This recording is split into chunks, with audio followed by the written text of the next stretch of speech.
Untuk buat film pada dia 500 ribu udah cukup dengan marketing sekali. Dia udah penawaran seperti itu.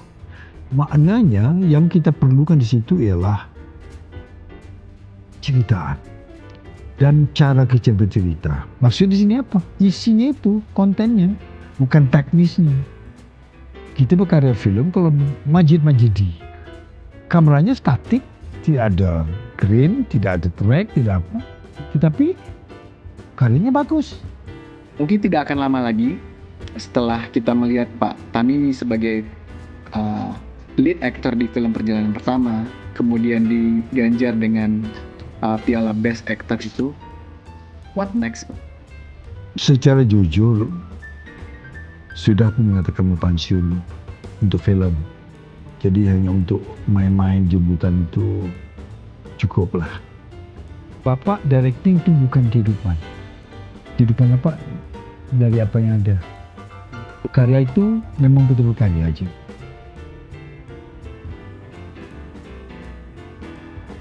Teman-teman, podcast di tengah jalan kali ini kedatangan seorang sutradara dan aktor veteran dari negeri jiran Malaysia yang sudah berkiprah di dunia perfilman sejak tahun 70-an.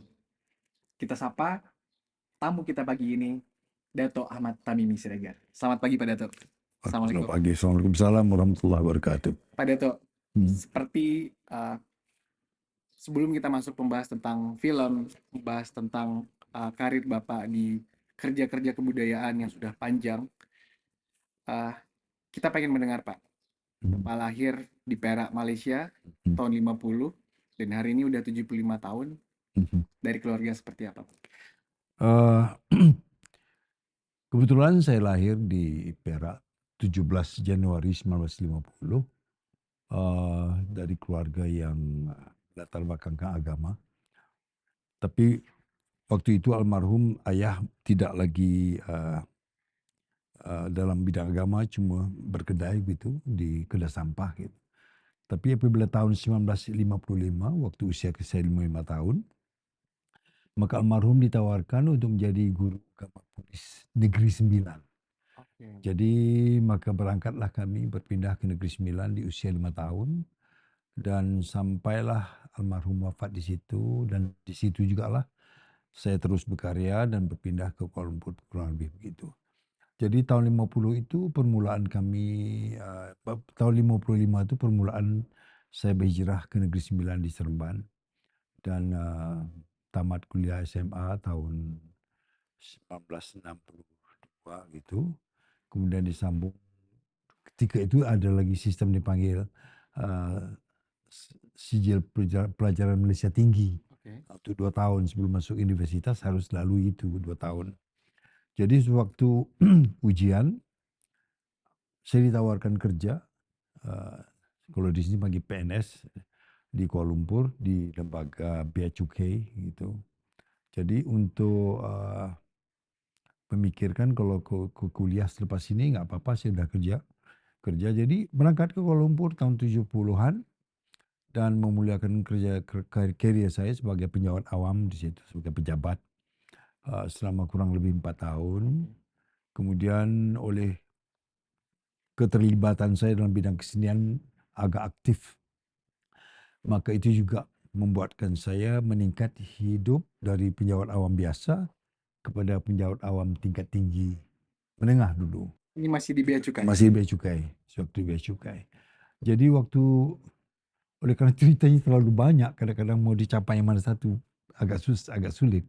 Tapi apa yang berlaku sebelum saya berpindah ke Kuala Lumpur, penglibatan saya dalam bidang seni dari awal ialah tari. Itu sewaktu di sekolah, junior high school? di SMA. SMA. SMA. SMA-nya di mana Pak? Di Seremban, di Sekolah Menengah Tugu Lurah. Waktu itu bidang tari.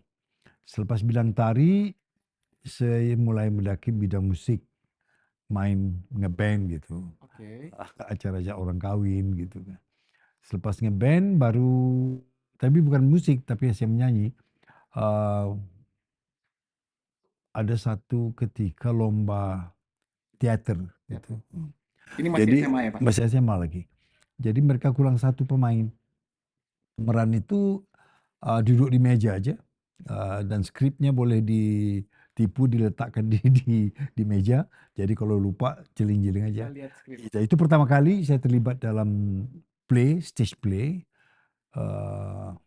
Mulai itu saya mulai, ini enak juga nih begini. Oh, Maka penglibatan dari tari, musik kepada acting. acting. Jadi tahun 70-an waktu sudah ditawarkan untuk bekerja sebagai PNS di Kuala Lumpur, berpindah. Jadi waktu di Kuala Lumpur saya berjinak-jinak dengan kumpulan-kumpulan kesenian yang ada di situ. Kumpulan tari, kumpulan teater gitu. Dan laluan itu dalam tahun 1974 gitu. Ada satu teater besar yang diusahakan oleh kelompok yang besar, nama-nama besar semua. Seperti Rahim Razali, Christian Jit, Faridah Marekan, dan tokoh pelukis Latif Muhyiddin, Sulaiman Esa, Reza Piadasa. Semua nama-nama itu besar dalam bidang masing-masing. Jadi kita kan kaget gitu. Wah, ini kejutan budaya. Baru datang dari kampung udah ketemu nama besar. Iya. Jadi peningkatan diri itu sudah terlalu tinggi. Makanya wah, hebat aku ini. Dari kampung kok bertemu dengan orang begini. Jadi penglibatan pertama saya di Kuala Lumpur itu dalam bidang teater ialah musikal terbesar Udara dan Darah waktu itu. Karya Judulnya apa? Udara dan Darah. Udara dan Darah. Udara dan Darah karya sastrawan negara Usman Awang atau Tungkat Waran. Itu sezaman sama Khairil Anwar gitu dengan Taufik Ismail juga gitu, Pak Taufik. Mereka sekawan gitu, ya, sezaman. Jadi hasil daripada pementasan itu ada 4 penjawat awam di situ yang dipikir mesti dipindahkan jabatannya dari jabatan bea cukai dan satu lagi jabatan pemetaan negara dimasukkan ke dalam kebudayaan. Maka kami waktu itu kuasa memindahkan itu cukup sekadar direktur jenderal aja. Okay. Jadi dalam waktu 24 jam kami dipindahkan dari jabatan bea cukai ini masuk ke jabatan yang berkaitan dengan bidang budaya. Dari situlah karya saya berkembang terus menjawat jawatan awam hinggalah saya pensiun. Okay. Dan melanjutkan kuliah juga di dalam jabatan itu. Kita backtrack sedikit, Pak. Backtrack sedikit banyak. Di saat di Negeri Sembilan, itu Bapak pertama kali menjumpai minat pada seni itu adalah lewat tari. Lewat tari. Kemudian di vokal, Ya. band, kemudian baru acting. Ya. Apa yang membuat Negeri Sembilan atau SMK Tuampu Angkuan Durah itu bisa memfasilitasi remaja, mata mini remaja itu untuk hal tersebut, Pak? Kebetulan kan kita juga bersekolah di sekolah yang sama, Pak. Ya. Sekolah di Tuampu Angkuan Durah.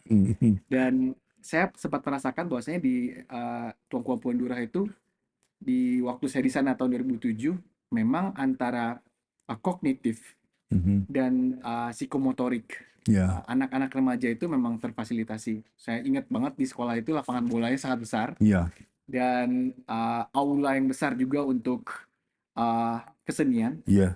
Nah, tapi kan itu di tahun 2007 waktu saya bersekolah di sana. Waktu awal tidak ada. Itu bagaimana?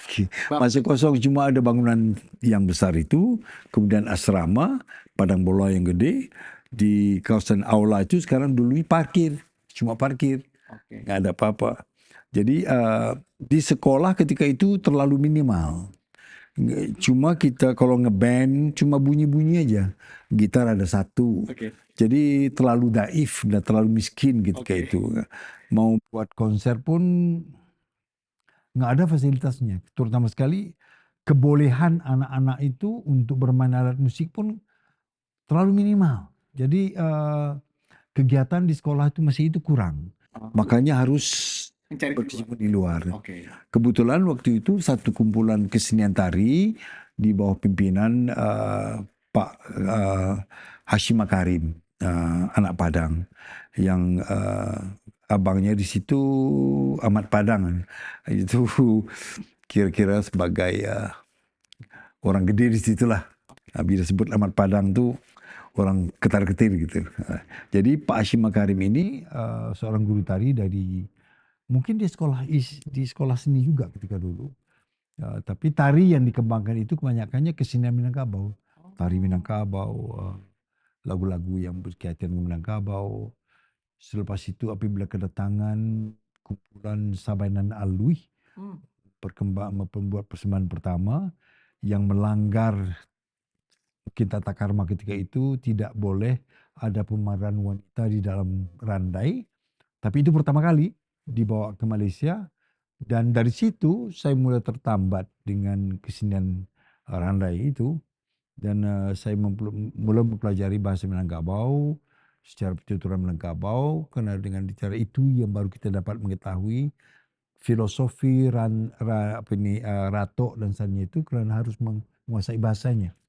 Jadi dari situ bermula berputik, sehinggalah kuliah saya pun kesenian Minangkabau juga, randai sebagai tesisnya. Oke, menarik sekali Pak. Menarik sekali ketika Pusing. di waktu kecil pun Bapak sudah mengalami perpindahan ya dari Perak ke Negeri Sembilan, dan ternyata di Negeri Sembilan sesuai dengan sejarahnya itu memang tempat paling banyaknya orang Minangkabau Ya, paling bermukim banyak gitu. mungkin di situ. Kalau kita tarik ke belakangan, mulai dari orang-orang di Negeri Sembilan meminta kedatangan Raja Malewar dari Iya, Pagaruyung.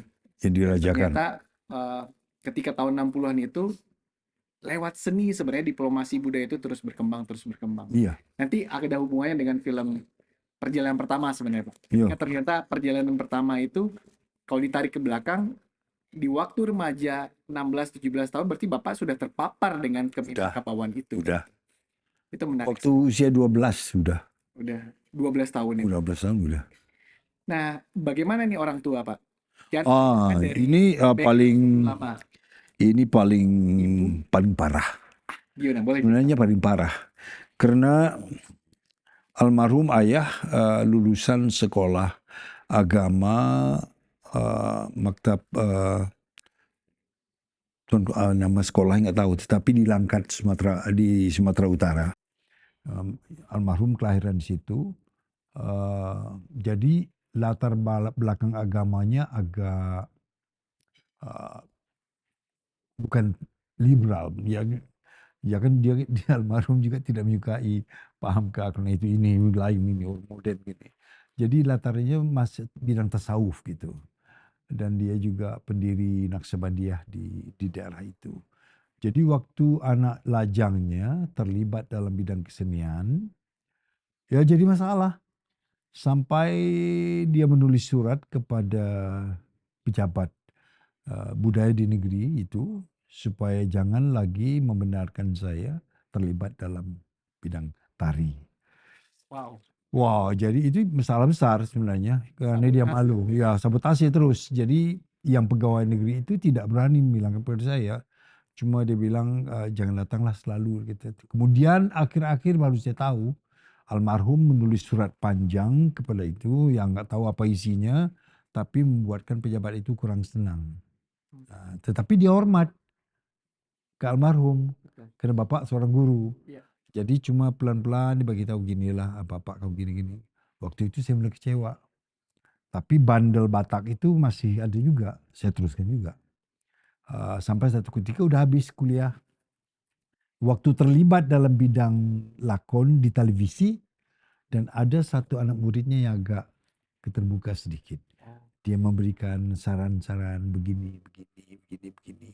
Akhirnya almarhum adalah ngefan pertama lakonan saya di TV waktu itu, tahun 70-an.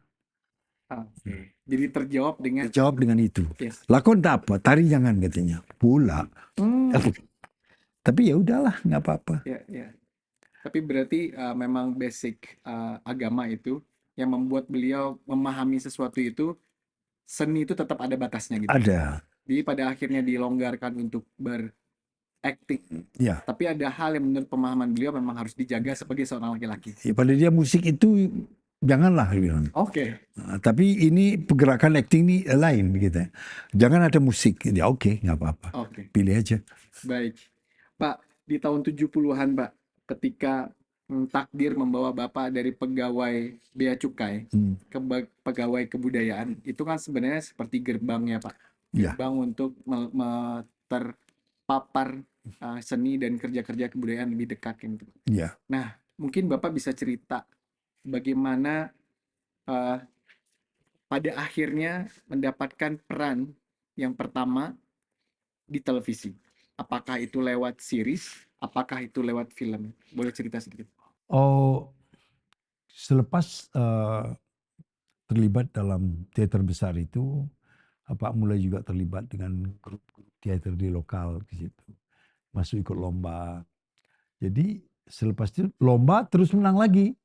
Menang best actor, best actress, itu best script, best director, tapi DQ. Karena kelompok nama-nama itu besar semua dalam itu. Nah, jadi anggota yang lain agak kurang senang, jadi mencari apakah alasan supaya di DQ, disqualified. Oh, Jadi dapat ini nggak layak dimenangkan, diberi kemenangan karena late entry, masuk telat, terlambat. daftar telat. Ya. Jadi segala perolehan itu dibatalkan lah. Best actor, best actress, best director, best script semua buang. Tapi dari situ pihak televisi melihat, Oke. melihat. Dari Jadi kesukaan sendiri. direktur itu juga pemain televisi. Tun Haji Ahmad Yatim, best actor Aksia gitu di zaman sama-sama zaman Elmani gitu. Jadi dibawa ke televisi hanya peran kecil. Dari situ terus. Di waktu itu tidak ada series. Di RTM ketika itu hanya drama yang hitam putih. Panjangnya 1,5 jam seperti sebuah film gitu. Ada yang 1 jam gitu. Jadi kisahnya cuma dalam studio. Acting dalam studio work. Dan apabila kalau di luar studio, itu pakai kamera 16 mm reversal. Tidak pakai negatif. Jadi dicampurkan dengan studio materi, jadilah satu film drama hitam putih waktu itu, black and white. Sekarang kalau mau nonton, kalau di RTM, di TV, di channel 6, Oke. channel 6 itu semua Klasik. retorik, semua klasik. Sudah di restoration. Sudah di restoration. Oh. Tidak restoration juga ada yang, ya waktu itu kan kamera 1 tube, bukan 3 tube. Iya. Jadi gambar itu pudar aja. Set ini kasar, tapi kelihatan benar. Kalau sekarang tidak boleh satu lay janggut juga dapat kelihatan. Tapi waktu itu hitam putih. Ya ketawa juga melihat kurusnya aku waktu itu. Ih jelek kali gitu kan. Dan itu masih bisa diakses sampai hari ini, Pak? Sampai sekarang masih disiarkan di channel 6, dipanggil Retorik. Menarik. Dapat di tahun 70-an gitu. Masih disiarkan. Oh, saya mengapresiasi bagaimana televisi Malaysia menjaga arsip. Oh ya, alhamdulillah disimpan. Begitu. Alhamdulillah disimpan. Siap, Pak. Berarti dari peran kecil, dan saya lihat di sini, itu sebenarnya di tahun 70-an itu, Bapak sudah dapat pemeran pembantu populer film Putri, Iya, kemudian sutradara terbaik drama Anak Aisyah tahun 92. 92. Itu umur saya baru 2 tahun itu, Pak. Tapi balik ke 70 ini, film pertama yang dibintangi, tapi perannya itu sudah tidak supporting lagi. Oh, Mungkin abang atau apa yang... kalau film pertama saya terlibat cuma sebagai peran kecil aja untuk aktor bersama almarhum Datuk Zulkifli Zain yang juga kita kirim ke ISI waktu itu. Dan kalau anak-anak ISI mungkin kenal tari Makan Sirih, yaitu ciptaan beliau yang masih diingatkan sampai sekarang. Masih ingat nggak Pak perannya apa waktu yang peran kecil? Waktu pertama kecil itu sebagai ada yang diadaptasikan Romi sama Julie. Jadi ada perkelahian di antara Romeo sama yang satu laki-laki itu. Kemudian akhirnya makan racun lah begitu kan. Tapi dirubah berpakaian Melayu gitu. Lakonan Uji Rashid ketika itu. Jadi waktu film pertamanya dipanggillah segala kawan-kawannya yang akrab dalam bidang seni tari semua sekali untuk main dalam film itu. Itu pertama kali terlibat pakai peran kecil. Kemudian peran besar, jadi ekoran daripada Udadara itu, karena Rahim Razali seorang aktivis teater, kemudian berpindah kepada film tahun 80. Okay. Maka dihangkutnya lah semua teman-temannya dalam teater itu karena bidang film. Maka macam saya sentiasa ada di dalam setiap film beliau. Hanya disitulah saya mulai berkembang. Saya tidak main film-film lain, film dia aja. Oh, Karena dia mungkin agak memilih gitu. Dia hanya memilih pemain yang dia kenal, terutama sekali latar belakang teater, karena skripnya beda dari skrip-skrip yang lain. oke. Film Abang, film pertama yang diarahkan oleh Rahim Razali adalah perpindahan satu genre baru pemikiran film daripada Jalan Ampas, Studio Merdeka kepada satu pendekatan yang baru. Karena di dalam itu kebanyakannya ada yang konglomerat, ada yang entrepreneur. Jadi pemikiran dalam filmnya beda dengan sebelum-sebelum ini. Saya pernah menonton film Abang, Pak. Hmm. Karena itu bagian dari salah satu riset saya Oh, ketika saya lagi menulis perjalanan pertama. Saya pengen lihat bagaimana Pak Ahmad Tamimi 2 dekade sebelumnya. Ya, secara fisik saya melihat Bapak di situ masih sangat muda sekali, dan bagaimana bisa pertama kali mendapatkan peran itu, dan Bapak mungkin bisa cerita bagaimana proses character development Abang itu. Karena saya ngelihat dari sisi production value-nya untuk film di tahun 80-an. 80-an itu uh, cukup uh, complicated gitu Pak. Iya. Apalagi di opening scene-nya saya masih ingat sekali yang ada mobil Hmm. rusak segala macam itu. Silakan. Iya, sebenarnya saya merasa cukup bertuah karena terlibat dalam sebuah film yang waktu itulah berlakunya transisi perubahan pemikiran film daripada pemikiran Jalan Ampas yang mengisahkan kehidupan keluarga kecil yang terlibat juga dengan nightclub, klub malam, mabuk-mabukan, kepada film yang berlatar belakangkan kehidupan modern ketika itu dari kalangan level masyarakat pertengahan ke atas gitu. Sebelum itu pertengahan ke bawah ya. Kok ada pun cuma bayang-bayang aja. Memang saya menghadapi masalah karena pemain pemeran utama dan direkturnya itu mereka adalah Shakespearean. Yes, Nah, Pak. jadi macam saya terlibat tidak banyak kepada bentuk pemikiran acting seperti itu. Saya lebih libat kepada the apa dipanggil dulu dah lupa ada realism saja actingnya. Dan saya terlalu bukan memuja tetapi terlalu suka dengan satu aktor yang apa namanya dia juga mati muda yang bercanggah dengan acting Hollywood yang biasa. Seperti Abang juga. Saya diminta supaya stylish seperti itu. Saya bilang saya nggak boleh. Latar belakang saya bukan itu. Saya hidup secara natural gitu. Actingnya realism gitu. Jadi terbentur juga Oke. ketika.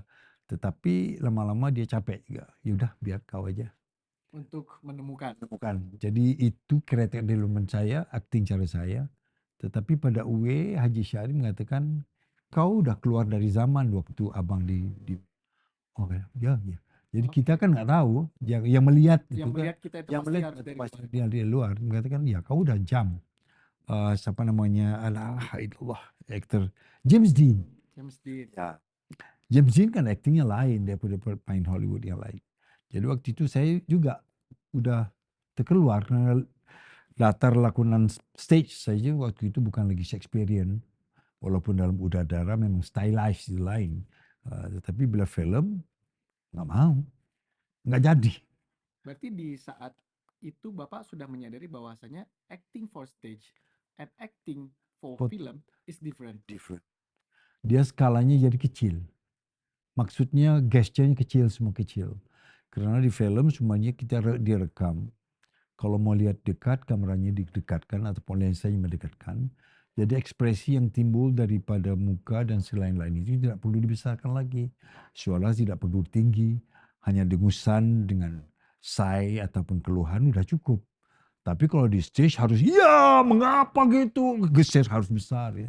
Tapi di film, di television tak perlu. Oke. Jadi perpindahan itu ada di antara pemain-pemain stage, tidak dapat merubah. Jadi bagi mereka yang tidak dapat merubah, bentuk acting karakter, acting dan juga itu gesture itu daripada besar kepada kecil maka mereka tinggal. Oke, Ramai yang tinggal, siap. eee, karena tidak boleh transform. Saya pengen mundur sedikit ke tahun 60-an, Pak. Ketika hubungan perfilman Indonesia, Malaysia, Singapura itu sangat mesra. Ya. Di situ banyak sekali terjadi semacam kolaborasi. Iya. Zaman sekarang kita sebut kolaborasi. Ketika sutradaranya Indonesia, misalnya Usmar Ismail, Mhm. terus lead aktornya dari Malaysia, dan mungkin yang heroinnya itu Dari juga sini Malaysia. ya, Bagaimana pada saat itu kan juga pasti Bapak melakukan observasi ya Pak terhadap film-film iya. 60-an sebelum Bapak masuk ke dalam bagian dari insan perfilman Malaysia itu sendiri. Bagaimana Bapak melihat situasi yang semesra itu? Waktu itu memang sesuatu yang indah benar berlaku, walaupun film Indonesia ketika itu almarhum Pak Usmar sudah jauh ke depan. Jadi film Malaysia itu berkembang di Singapura gitu. Apabila berpindah ke Tanah Melayu, ke Semenanjung, waktu itu sudah kemunduran dan penurunan secara drastis, film, kecuali P. Ramlee berpindah ke Studio Merdeka, kasihan dia kena juga dia dijanjikan macam-macam tetapi akhirnya dia terpaksa bekerja dengan bahan apa yang ada gitu. Tetapi karya-karyanya sewaktu di Studio Merdeka sampai sekarang diangkat sebagai karya jenius. Waktu itu diremehkan karena udah ada televisi, udah ada gitu. Jadi pada saya perpindahan kolaborasi di situ waktu itu 60-an belum lagi. Tetapi yang terjadi benar ialah sekitar 80-an. Karena ketika itu Indonesia tidak lagi membuat film karena pasaran film ketika itu memang udah jatuh dan terlalu taksub dan gairah kepada sinetron Di Indonesia. di Indonesia. Tetapi di Malaysia ketika itu sudah mulai bangkit bidang perfilman walaupun masih lagi pemikirannya pemikiran Singapura, Jalan Ampas gitu. Dilaksanakan oleh ada tokoh yang satu lagi namanya H.M. Shah yang terlibat dengan kategori di Singapura, maka menjanjikan kepada P. Ramlee yang studio Shah Ali Ulu Kelang sekarang. Dan ada peminat-peminat yang punya uang dari Sabah seperti yang punya Sabah Film, kemudian satu lagi anak Minangkabau, Haji Zahrin, yang menubuhkan satu syarikat film dipanggilkan Indra Film. Wow. Jadi ada Sabahan, ada Minangkabau, seperti Pak Usmar juga, yang mengangkat market film lokal untuk ke pasaran gitu. Jadi kegairahannya itu cerita yang kecil-kecil aja lah. Ya, jadi apa kurang minat. Jadi bila Pak Jamil menjemput untuk main sedikit tuh apa sanggup. Jamil Sulong. Pak Jamil Sulung karena kan namanya besar gitu. Jadi bukan kita nih memandang remeh. Jadi kan kalau kita ada satu ketika itu bila sudah terlalu tinggi penglibatan kita dengan lingkungan kita tuh yang tinggi. Jadi bila turun ke bawah tuh aku mau belajar apa gitu. Oh, oke. Waktu itu apa bukan profesi lakonan. Waktu itu sudah menjadi pejabat. Jabatannya udah tinggi. Jadi untuk main film itu harus hati-hati, harus pilih. Karena waktu yang ada itu terlalu mahal. Iya. Kalau satu minggu harus yang bagus. Iya. Jangan yang receh-receh gitu jadi rugi. Penglibatan itu rugi. Jadi terlalu memilih mungkin dikatakan sombong, tapi itulah yang Pak lakukan. Tapi alhamdulillah sekitar 80-an apabila seperti Wim Umbu, Pak Teguh Karya dan almarhum Pak Bustal Nawawi itu mulai kenal dengan Teguh tak akrab gitu, dengan Manik, dengan si Mamat, Maharjo. Jadi oleh karena kolaborasi ketika itu. Tetapi Mamat dengan Manik dia akrab dengan Pak Teguh. Yes. Jadi cuma film saya dengan Pak Teguh tak menjadi karena ada masalah teknikal ketika itu. Tetapi film-film kecil seperti sutradara oleh Wim Umbu dan lain-lain itu mengangkat seperti pelakon Malaysia seperti siapa nama Allah adalah nama-nama tu sudah Pak Sancho semua main sama dengan Dikil Zulkarnain, main sama dengan Rano Karno, siapa nama pelakon aktor wanita itu main sama Rano Karno ya. Jadi Novia Kolopaking gitu. Semua gitu. Jadi dunia ajaib semua sekali film-film seperti itu. Jadi waktu film Indonesia ketika itu mulai naik. Pak Teguh dengan genre-nya, dengan timnya. Pak Teguh ini sama seperti Ahmad Razali. Dia mengambil orang aktor teater juga untuk filmnya. Jadi yang lain itu film untuk ini untuk dagangnya. Ya. Jadi waktu itulah mulai berkembangnya film Indonesia. Tetapi di Malaysia masih stagnan, sedangkan di sini makin lama makin naik. Makin banyak karyawan yang bagus-bagus, terutama sekali penulis skenario, penulis teks film yang bagus-bagus, dan pemikiran dalam film juga makin lama makin jauh, makin ketinggalan terus. Jadi kami hanya gitu-gitu dan naik sedikit, turun naik begitu aja lah. Tetapi mereka lebih senang dengan televisi gitu, karena itu mendapatkan uang lebih banyak dari film. Ya.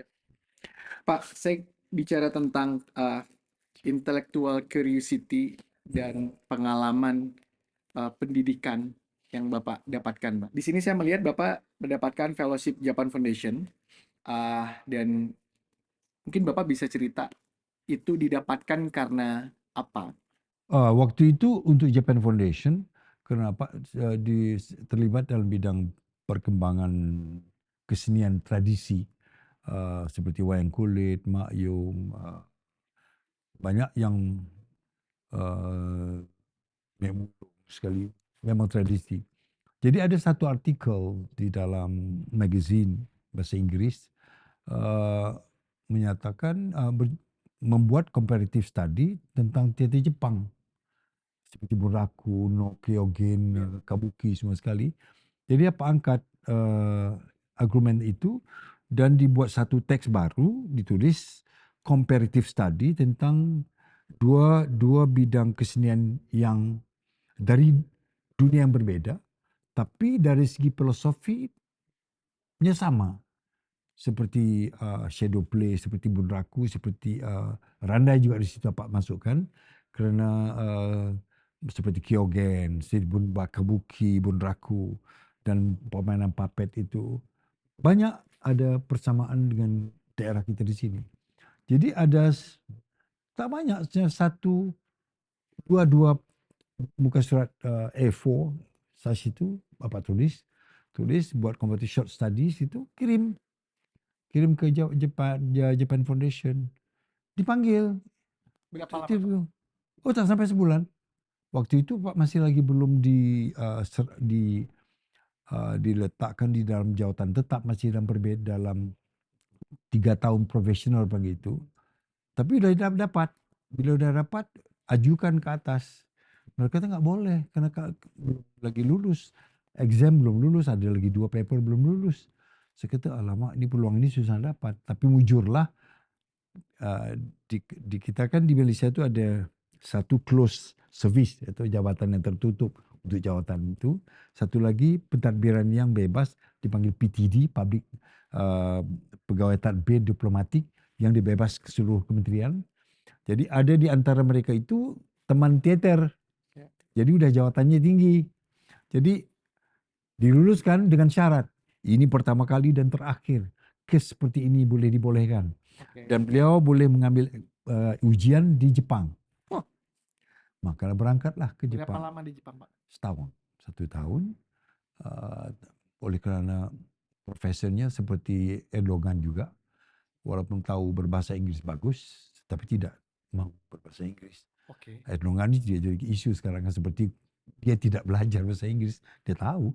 Profesor saya Kawatake itu bahasa Inggrisnya bagus, tetapi tidak mau. So, saya tertarik dengan bagaimana Bapak beradaptasi dengan 1 tahun di Jepang itu, terutama terhadap bahasa. Sudah menjadi kemestian. Karena profesor itu tidak mau berbahasa Inggris, maka Pak harus belajar bahasa Jepang. Jadi dalam waktu 3 tahun itu belajar komunikasi bahasa surat. Tapi apabila turun ke bawah, lingua frankanya beda. Karena bahasa gaul sama bahasa sekolah lain. Maka belajar lagi bahasa gaul. Karena bersama dengan anak gaul harus menggunakan bahasa mereka. Kita tahu. Seperti wakarimasu taka, atau itu panjang dah. Wakaru. Jadi nani, nande yo. Jadi sodek nah. Jadi pendek-pendek gitu, ini apa dia bilang ini orang. Jadi harus menguasai 2 bahasa yang laras bahasa yang Jadi berbeda. yang Sekolah, akademik dengan bahasa gaul sehari-hari ya. sehari-hari. Oke. Jadi terpaksa belajar bahasa intensif dalam masa 3 bulan itu, yang ialah bahasa ini sebenarnya yang pentingnya ialah linggonya dulu. Oh, Perkataannya datang kemudian. oke. Seperti bahasa Minangkabau. Jadi kalau kama apai, kalau kalau tidak dimain bunyinya, kama apa yang. Jadi bahasa itu juga. Jadi ini Se- tips ya Pak ya. Itu harus itu dulu. Oke. Harus telinga. Ini lagunya harus dihafalkan dulu. Kemudian bahasa itu datang kemudian. Ya. Alhamdulillah laju. Berarti lagu dulu, Lagu baru dulu, lirik ya. baru liriknya. Baik, baik, baik. Oke Pak. Jadi memang mau tak mau menguasai bahasa itu dapatlah menguasai. Tapi alhamdulillah waktu film Embun mau mengambil peranan seorang jenderal Kolonel Kurgawa. Jadi oleh karena Bapak tahu watak itu tidak akan ada orang lain, karena harus bahasa Jepang gitu. Iya. Nggak tahu punya ada kawan yang akan jadi itu. Tapi waktu interview nggak pakai bahasa Melayu terus, bahasa Jepang terus gitu. Oke. Dia tanya Melayu ya Jepang, jadi udahlah ambil aja gitu. Bapak pernah dapat fellowship ke Jepang Mhm. dan juga dapat fellowship ke Hollywood. Oh iya. Boleh Kan. cerita Pak, fellowship di Hollywood. Di Rockefeller Foundation itu di bawah Asian Culture Center, selepas buat satu pementasan teater musical mega yang melibatkan 450 cast di Stadium Merdeka ketika itu, Tahun berapa itu? tahun 1994, waktu pertabalan almarhum Tuanku Ja'far Negeri Sembilan sebagai yang di Pertuan Agung.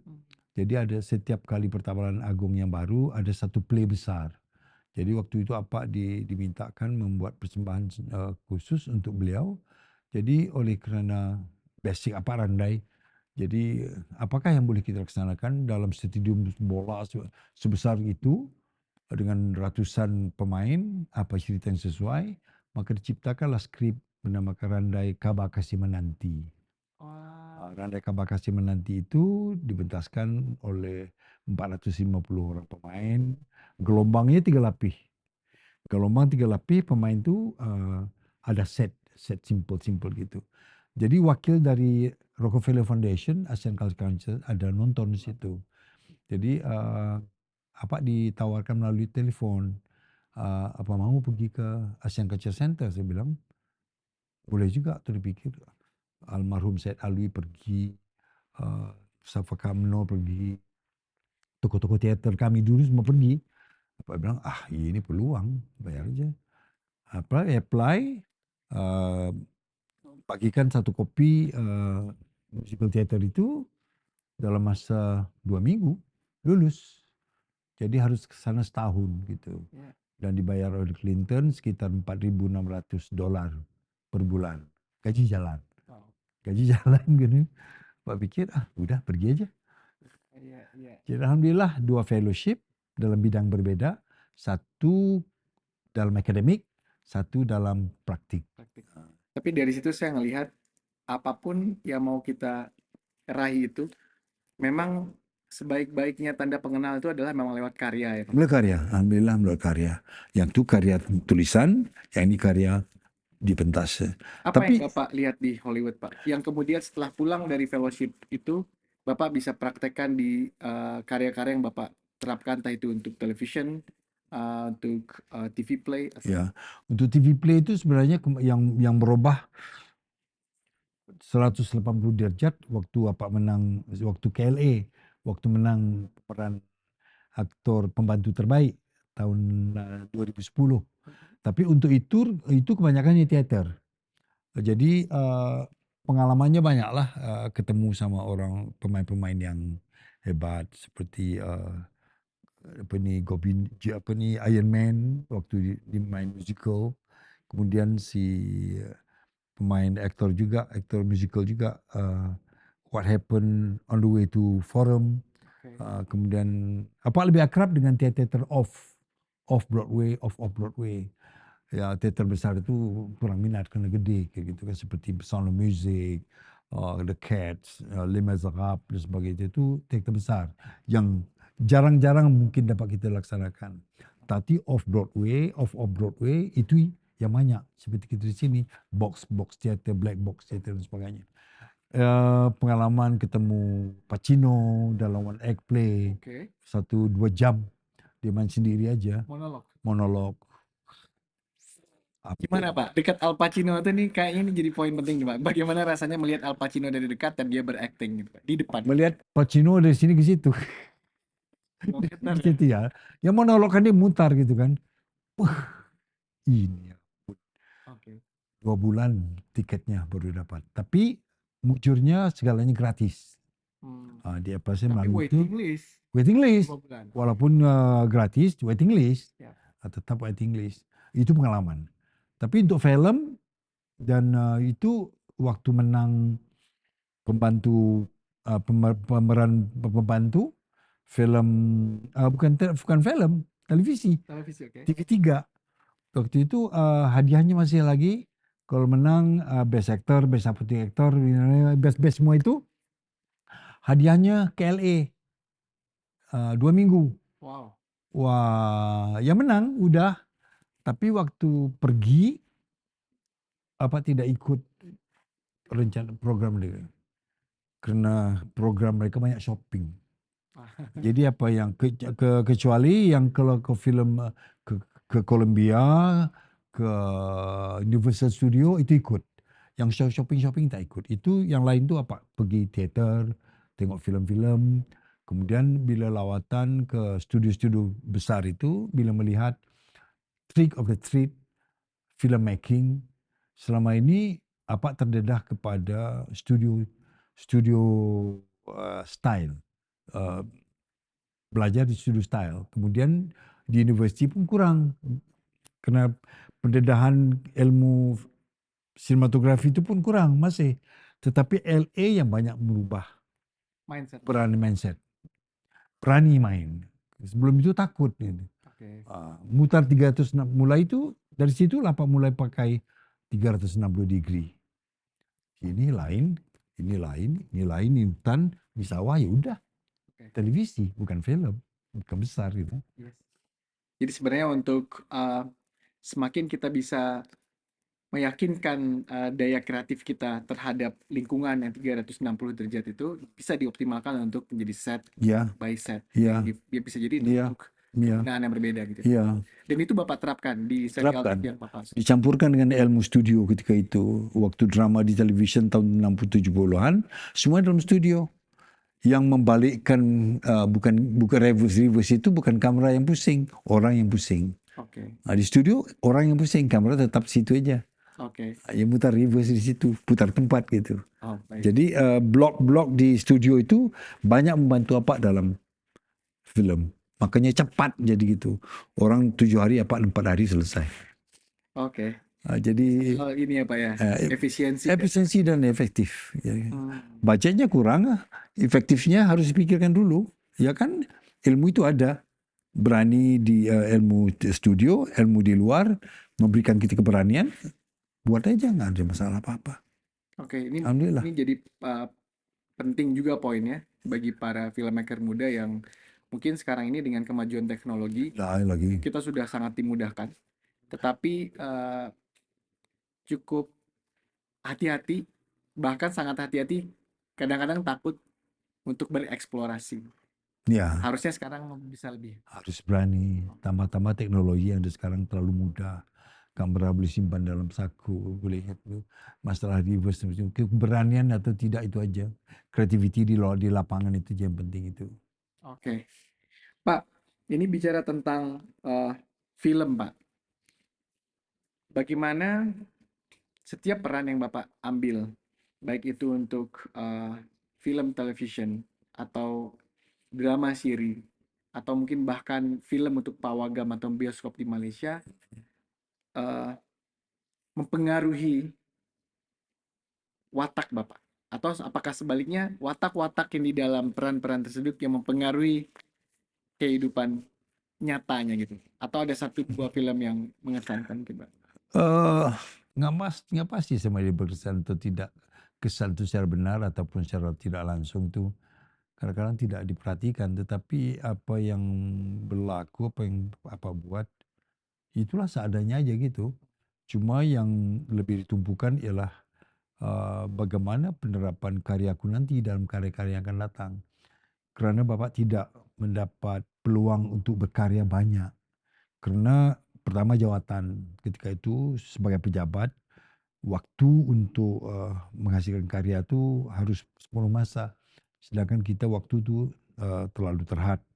Sehinggalah Pak pensiun awal di usia 47, tapi dapat pensiun penuh karena udah cukup 26 Masa tahun kerjanya. masa kerja udah. Jadi bisa.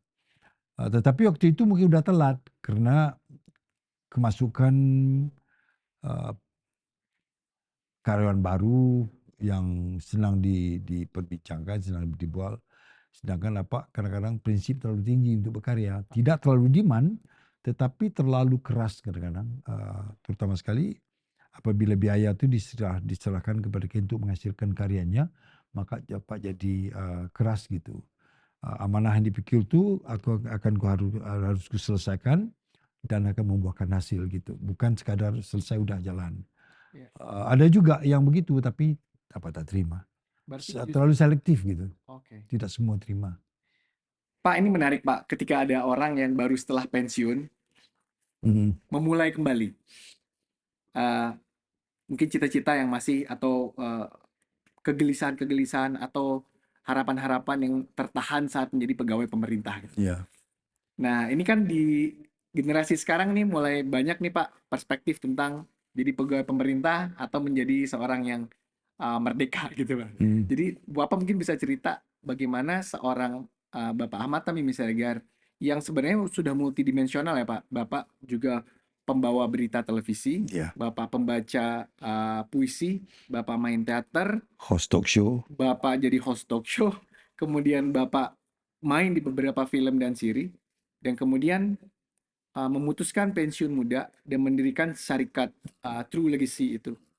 Itu apa yang Bapak pikirkan sih Pak? Kan harusnya bisa senang-senang dengan pensiun itu. Ya waktu pensiun itu alhamdulillah uangnya udah banyak. Karena waktu itu bukan memikirkan tentang gaji. Gaji itu cuma sedikit aja. Tetapi ada kerjaan yang di samping yang itu yang lumayan. Menjual suara sebagai Voice double. Ya. voice actor untuk iklan. Jadi kita cuma ada 5 orang yang besar untuk suara yang besar gitu. Jadi memang kita yang di pasaran lah gitu. Selama kurang lebih 20 tahun. Jadi uang dari menjual suara itu lebih banyak daripada gaji. Oh. Makanya waktu pensiunan itu tidak heran kali lah kalau kapan-kapan mau bayar-bayar aja lah. Sebab waktu pensiun itu umur 70, usia 70, sebenarnya 3 tahun tidak akan dapat pensiun apa-apa. Pensiun hanya dibayar waktu usia 50 ketika itu, Oke. tahun 97. Jadi nggak apa-apa. Cuma ruginya sedikit masa itu 97 waktu resesi. Iya. Resesi. World Recession. Ya, tetapi ya nggak apa-apa, kita punya uang. Siap. Oke. Dan utang masih di studio masih banyak yang belum dikutip lagi. Ini ada 20.000, ada 30.000, 40.000. Jadi kita kutip itu aja. Ya. Jadi nggak menjadi masalah untuk kehidupan kita itu. Maka waktu pensiun apa senang aja. Walaupun saya resesi, tapi Bapak masih lagi aman dalam gitu. Jadi waktu itu, kalau kita udah bebas dan pernah menang di tahun 92, pertama kali selepas kuliah diserahkan untuk mengarahkan sebuah drama television secara swasta, agak ganas ketika itu, rombak seluruh skripnya yang mempunyai subplotnya terlalu banyak, jadikan satu cerita pokok, kisah 2 manusia aja. Satu family, satu yang lain-lain. Jadi alhamdulillah sekali masuk menang. 92 menang best actor, best director, best script, best actress, best editing, best semua. Jadi maka merubah persepsi bahwa dia boleh berkarya. Tapi selepas itu tak laku selama 11 tahun. Wow. Bila menang award, waktu itu akan kau temuilah jalan buntu dalam berkarya. Tidak ada siapa ambil lagi. Mereka takut mahal, takut demand, bagai-bagai. Sebenarnya yang menang award itu lebih mudah bekerja. Oke. Jadi selepas itu tidak ada tawaran. Sehinggalah 11 tahun kemudian dapat satu tawaran baru. Menggandingkan Eman Manan sama Wahana Fisu dengan beberapa orang untuk sebuah karya yang bernama Pak Haji Umar. Naik lagi menang. Saya nonton itu, Pak. Naik lagi. Oh kok, oh begini ya. Dapat satu, naik top 5, top 3. Ya udah aman lah. Uang ada, nggak apa-apa lah. Ya. Oke. Jadi maka untuk itu hanya berkarya kepuasan di hati aja. Oh. Kalau kemudian dapat lagi, lama kemudian dapat satu lagi. Kasih Seorang Ayah, naik lagi top 3. Ya. Tak lepas-lepas. Kemudian lama tak pernah dapat serial, dapat satu serial 20 episod untuk TV3. Naik lagi top 3. Oke. Masuk di kalangan orang muda, oh begini ya. Oke, udah gitu aja lah. Masuk, dapat. Masuk top ini. Tapi tidak lagi sebagai kehidupan. Paham. Jadi Bapak directing itu bukan kehidupan. Kehidupan apa? Dari apa yang ada. Karya itu memang betul karya aja. Wow. Udah dikira tak banyak. Yang di directing itu tidak banyak. Tapi yang masih naik top 3, top 5, yang menang itu tuh dari itulah. Paham. Karena bila dapat, kita ladeni sebaik mungkin, menjadikan karya bagus itu. Jadi sebenarnya setelah pensiun umur 47 tahun itu adalah aktualisasi berkarya yang Bapak Benar. capai dengan syarikat yang Bapak Benar. True Legacy. Sebelum itu ada 2 lagi syarikat sebelum itu, layar apa nih, lintas layar pentas gitu. Kemudian tukar satu lagi company. Tetapi logo layar pentas itu dipakai kepada True Legacy karena TL-nya sama kurang lebih. Yeah. True Legacy dengan layar pentas T-nya itu, LT-nya itu muka orang itu sama. Jadi pakai. Alhamdulillah syarikat itu udah berapa tahun dah. Nah, itu yang membuat saya menarik ketika berkarya untuk memang kebutuhan untuk menyampaikan ide-ide gagasan itu menurut saya adalah kemerdekaan yang tidak terbayarkan sih Pak. Dan saya melihat sampai di umur Bapak 71 tahun ketika syuting perjalanan pertama, saya masih merasakan bahwasanya Bapak Datuk dari tahun 70 berarti kan sudah ketemu generasi yang berbeda nih Pak. Iya.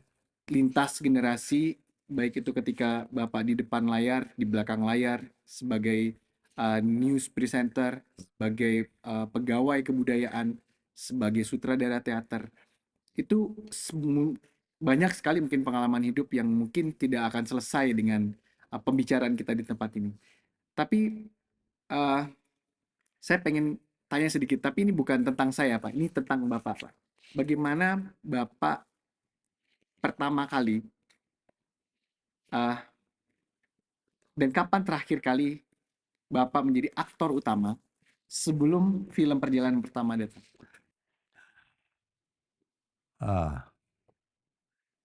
Kapan ya? Sampai lupa, sampai tidak ada. Kebanyakan peran yang diterima peran kedua. Sama ada film Rahim Razali, kebanyakan pemain kedua.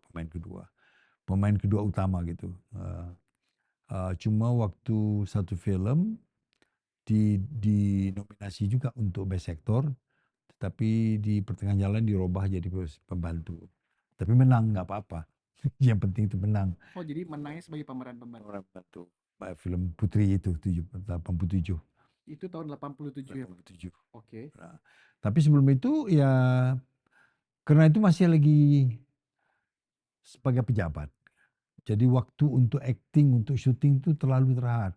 Makanya sering alasan gitulah jangan dibagi peran pertama karena saya nggak punya waktu. Oke. Jadi alhamdulillah dengan alasan gitu ada cerita yang bagus, ada yang kurang bagus. Yeah. Tapi kita mau terlibat itu aja. Tapi kebanyakan 98% penglibatan Bapak dalam film di ketika itu adalah film Rahim Razali. Okay. Cuma kemudian itu peran main-main untuk kawan-kawan gitu itu aja sedikit.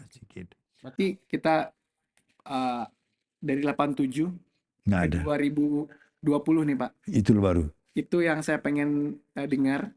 Tapi ini bukan tentang saya, tapi tentang Bapak. Bagaimana Bapak pertama kali membaca skrip, mungkin perjalanan pertama, dan apa yang Bapak bisa sampaikan tentang eh, pada saat itu mungkin Bapak sedang merawat almarhum istri, Iya. dan it's about you, not about.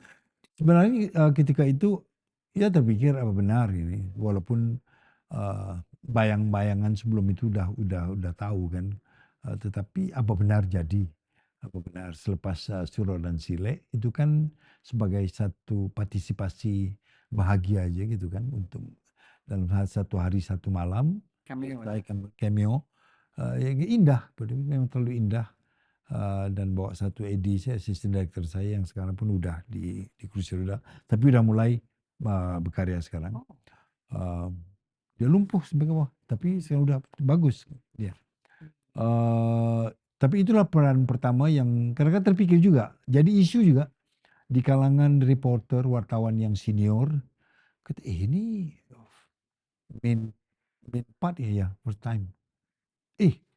Selama ini dalam negeri tak laku, di luar negeri laku. Oh iya kah? Iya. Mana pernah main? Oh iya, oke, alhamdulillah. Cuma waktu itu bahagia kan dapat dapat skripnya dari draft 4, 5, 6 sampai 7, rubah. Jadi tidak mengharapkan apa-apa, cuma ya indah gitu aja. Tetapi kalau udah sampai Piala Maya top 5, kemudian Asian Film Festival menang, ini lain ini. Maka hasil dari itu merasakan lainnya. Tapi apapun, mungkin itu pertama dan terakhir mungkin. Mungkin kalau ada waktu berkarya sendiri, untuk main sendiri, insya Allah. Tapi untuk orang lain mungkin tidaklah, karena usia pun udah makin lama makin lanjut. Karena apa ini susah sedikit. Karakter mukanya cuma boleh di kota aja. Cerita konglomerat. Sedangkan secara pribadi, saya meminati watak perwatakan orang di bawah, di pedesaan. Alasannya muka tuh bukan muka kampung, muka kota. Jadi maka itu yang membuat oh, banyak stereotype. stereotip pemikiran. Jadi samalah seperti Muzaki tidak akan boleh cerita kampung, mukanya kamu Muzaki tidak boleh muka cerita kampung. Oh, Zaki maksudnya. Iya. Oke. Seperti itu. Bila Pak lihat short play film itu, inilah pengalaman yang akan telah kulalui. Aku nak minta main-main kampung tetapi tetap di kota. Makanya kadang apa sengaja panjangan janggut, nampakkan apa nih Putih. putih, nampakkan muka rusuh gitu. Untuk itu ada foto-foto, oh iya muka dia boleh, itu aja. Alhamdulillah bulan puasa ini jadi tuk guru ngaji kampung. Oke. Jadi janggutnya dipanjangkan sedikit, dari rambut biar mirip potong. Jadi ada karakter di situ dah. Baik, baik. Nah, Dan saya pengen tahu support dari almarhum istri Bapak yang sedang Bapak rawat bertahun-tahun ketika kondisi beliau ada di rumah iya. dalam kondisi sakit dan Bapak harus meninggalkan Malaysia untuk pre-production rehearsal acting lab untuk perjalanan pertama itu bagaimana dinamikanya di rumah, Pak? Tapi alhamdulillah ketika itu strength, kekuatan yang ada pada dia. Sebab kita kan sering lapor tiap malam gitu. Waktu itu udah mulai ada video call, jadi boleh kita lihat. Ya, sentiasa ada hubungan tiap malam boleh kita dengar. Tetapi berbelah bagi antar kesehatannya ya, dengan yang agak 50-50 gitu kan. Kapan-kapan aja boleh gitu. Tapi alhamdulillah berjalan baik. Dan 3 hari, 4 hari sempat lagi saya melihat bisnis di Bali. Lepas itu terus COVID dan close down semua sekali. Cuma sayang sekali dia tidak dapat melihat hasilnya. Nah itu saja yang merasakan kerugian. Dia tidak dapat melihat hasilnya. Pengorbanannya ditinggalkan waktu dia sakit penat. Waktu penghasilan film itu. Dan dia tidak dapat merasai bagaimana pengorbanan awal tahun 2010. Mula-mula kami datang ke Bukit Tinggi. Membuat serial Tabang Lajuo dan mula kenal dengan Arif ketika itu. Tidak dapat lihat hasilnya. Sebenarnya dari situ perjalanan pertama adalah hasil daripada Jelajah 2010 sampailah selesai perjalanan Ya. pertama. Yang itu sepatutnya dia juga raihkan, tetapi tidak, Tuhan sudah ambil dulu. Tapi apapun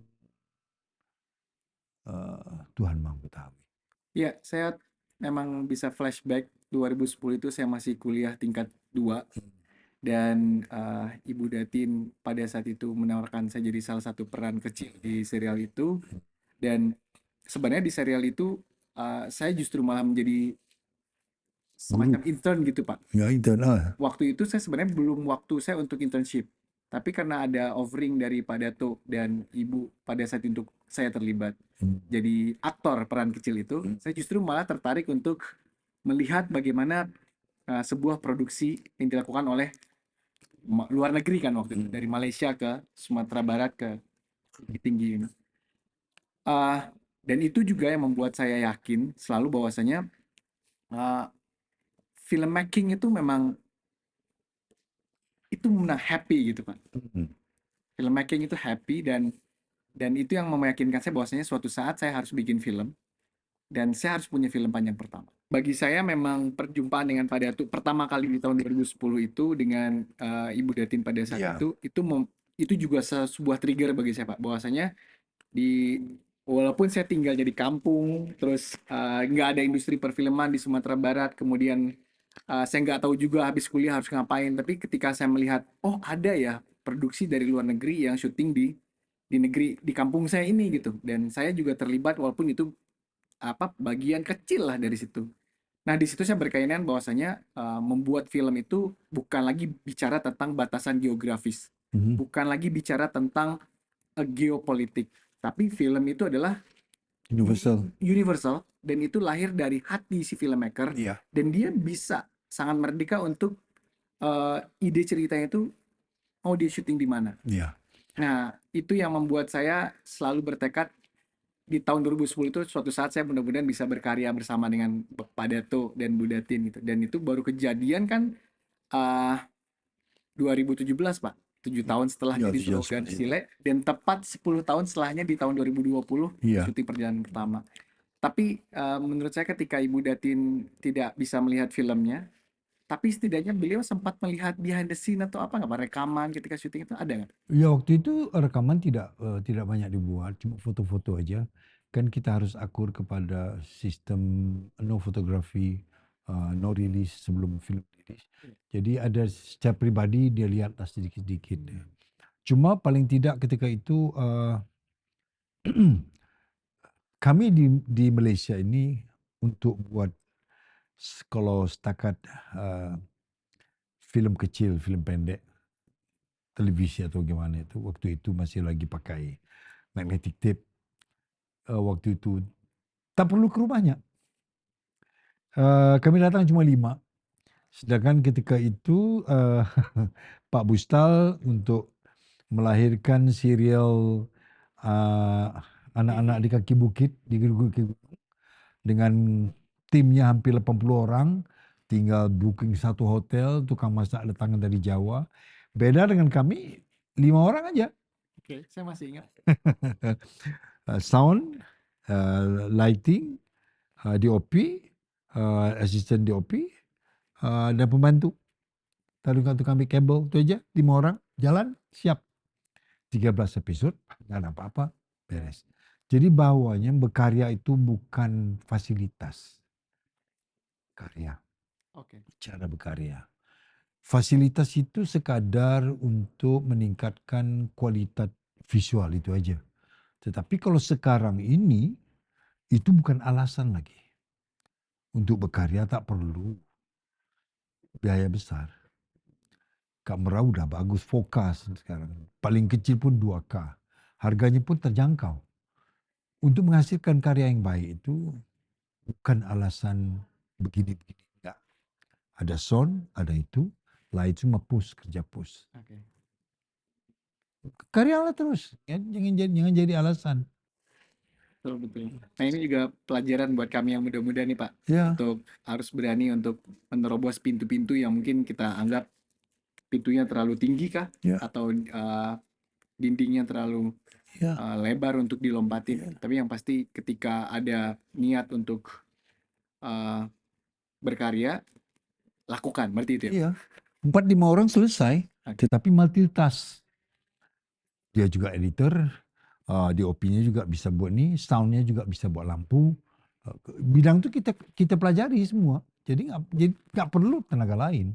Karena tenaga mahal kan. Yep. Jadi kalau tenaga mahal, apa yang perlu kita pelajari? Multitask. Kita boleh buat ini, buat ini, buat ini. Tiga jawatan untuk satu orang ya beres kan. Memang di sana pun begitu.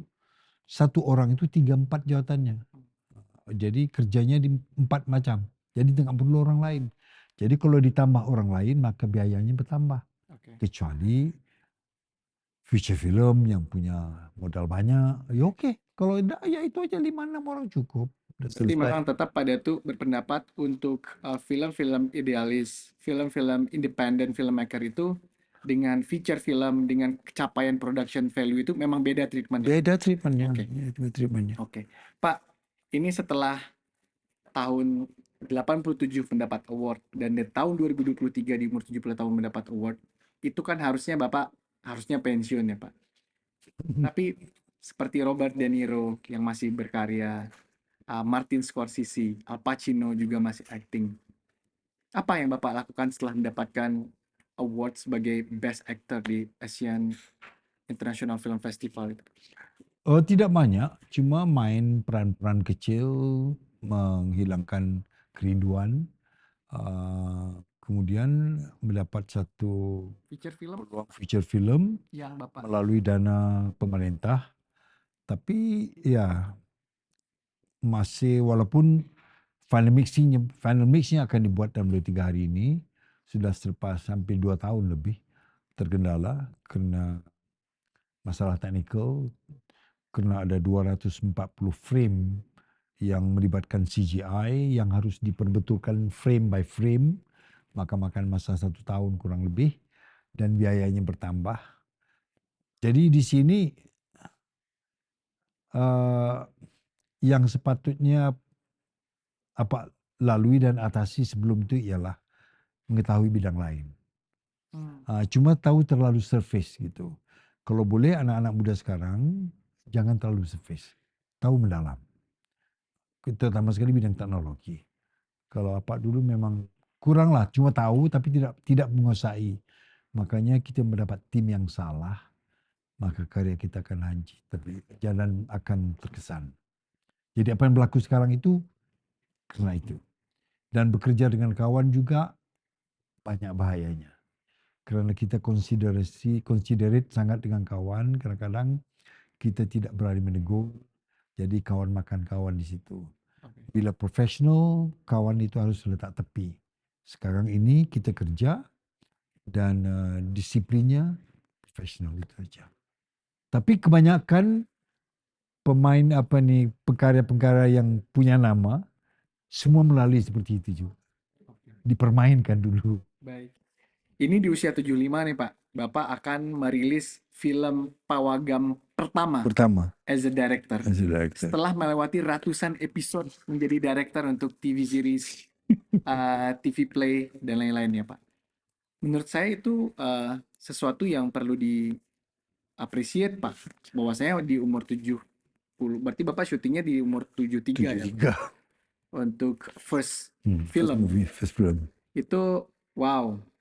Itu kalau misalnya kita bicara tentang gaya hidup nyaman, tenang, tanpa film itu pun Bapak sudah tenang. Tapi selalu ada curiosity yang membuat Bapak. Ada satu capaian yang kita tidak buat. Gitu. Iya, itu menarik sih menurut saya Pak. Sedang anak yang lahir umur usia 20 udah 3-4 film. Kita usia 75 belum lagi. Maksudnya dulu sebelum itu terlalu takut. Tawaran ada. Tapi prinsip hidup yang terlalu dipegang gitu kan. Kau sekarang menerima uang orang untuk menghasilkan satu karya yang belum tentu ada pulangan. Maka apa dilihat konten teksnya tidak akan kemana-mana. Lebih baik tolak aja. Jangan buat. Jadi itulah masalah yang hadapi. Maka karya pertama tidak pernah berlaku sebelum ini. Karena terlalu menjaga duit orang, biaya orang. Sedangkan kita lihat teksnya itu tidak akan kemana-mana, tidak bisa jual. Jadi kalau nggak bisa jual, kita akan terlibat juga nanti. Oh, tengoklah film dia buat, nama dia pun besar tapi tak laku juga. Jadi nggak mau. Oh, ini soal moral value. Soal moral, soal harga diri, itu aja. Kalau mau berkarya, asalkan kita punya udah ada film laku, nggak laku, nggak, bukan urusan laku, itu uang dia. Jadi moralnya, harga diri kita juga tercalar di situ.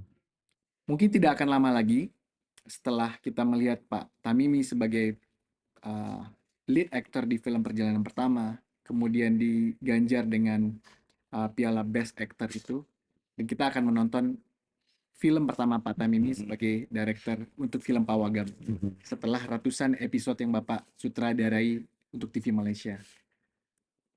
What next, Pak? Secara jujur, sudah pun mengatakan mau pensiun untuk film. Jadi hanya untuk main-main jemputan itu cukuplah. Tetapi tak ada teman sekuliah yang juga mau pensiun tahun depan. Saya utarakan persoalan ini kepadanya. Dia kata, jangan. Saya mau pensiun tahun depan. Harus kita gabung. Dia seorang line producer yang bagus sebelum membuat PhD-nya. Dan satu lagi sinografer yang bagus. Dia juga akan pensiun tahun depan. Pensiun maksudnya itu di pemerintah sebagai akademik, sebagai lecturer dan seorang sebagai dekan. Jadi dibilang kita gabung. 160 dengan 75 kita gabung. Kita abang, behind camera you are still good. I'm a good writer. I'm a good line producer. Dan Anjah, dia tu pensyarah sinografer yang bagus dan juga art director untuk beberapa filem di luar. Kenapa kita tak gabung? Jadi dari saranan itu, apa tarik balik saranan untuk pensiun, untuk insyaAllah dengan gabungan bertiga ini, sebab salah seorang dipenanya namanya Profesor Madya Dr. Amin Harafur. Untuk buat filem pada dia 500,000 dah cukup dengan marketing sekali. Dia udah pengalaman seperti itu. Maknanya yang kita perlukan di situ ialah penceritaan dan cara kita bercerita. Filem-filem yang lewat mau ke Oscar seperti ada filem dari Bhutan mengisahkan seorang guru yang ingin migran ke Australia menjadi penyanyi paske, penyanyi klub solo. Tetapi dalam waktu transisi itu dia harus menghabiskan tugasannya selama 6 bulan sebagai guru sebelum dibenarkan berhenti di kawasan pergunungan yang masyarakatnya tidak pernah tahu mobil itu apa, motor itu apa. Di situ dia belajar. Di akhir film itu dia sudah di Australia tetapi main-main lagu-lagu tradisi kampungnya. Film itu Road to Bhutan ke apakah itu masuk nomini Foreign Film Oscar. Dan pembikinannya terlalu murah. Satu kamera aja. Lampu alam dan reflektor. Maksud di sini apa? Isinya itu, kontennya, bukan teknisnya. Kita berkarya film kalau Majid Majidi. Kameranya statik, tidak ada crane, tidak ada track, tidak apa. Tetapi karyanya bagus. Oke. Jadi Bapak memutuskan untuk tidak jadi pensiun sampai mati. Setelah bertemu teman-teman yang akan pensiun di bidang pemerintahan dan mereka akan memulai hidup baru sebagai filmmaker lagi di usia yang serius. Filmmaker serius. Oke. Pak Dato, terima kasih untuk waktunya. Sama-sama. Tidak terasa panjang sekali obrolan kita dan ke depan saya akan berharap bisa berkarya terus bersama Pak Dato Dan saya senang pernah berkarya bersama Pak Datuk, dan saya akan menjadi orang pertama yang menantikan karya-karya Pak Datuk ke depannya. Insya Allah. Teman-teman, itulah pembicaraan kita dengan Dato Ahmad Tamimi Siregar. Terima kasih.